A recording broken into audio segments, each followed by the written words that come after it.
Namatay ang isang tiyuhin matapos itong saksakin ng sariling pamangkin sa Sitio Pansil, Barangay Cambanhaw, lungsod ng Bais noong nakaraang araw.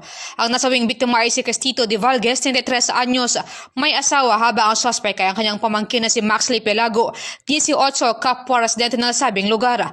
Ayon kay Police Lieutenant Colonel Roland Desiree Lavesto, hepe ng Bais City Police Station, pinatay ng suspect ang kanyang tiyuhin dahil sa hinala nitong siya ang nagnakaw ng kanyang manok. Nagtamo ng sugat sa karang bahagi ng leeg ang biktima na naging sanhi ng kanyang agarang kamatayan.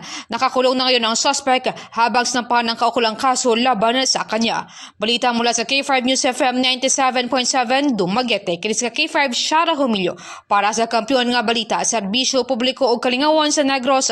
K5 News FM. Ang ining nga balita ang ginadulong sa inyo sang DTX Coffee Mix. Himo sa natural nga sangkap pareho sang amarkuso, chia seeds, sugared cane extract powder. DTX Coffee Mix. Nakakapi ka na, naka-detox ka pa. DTX Coffee Mix. Mabakal sa mga butika.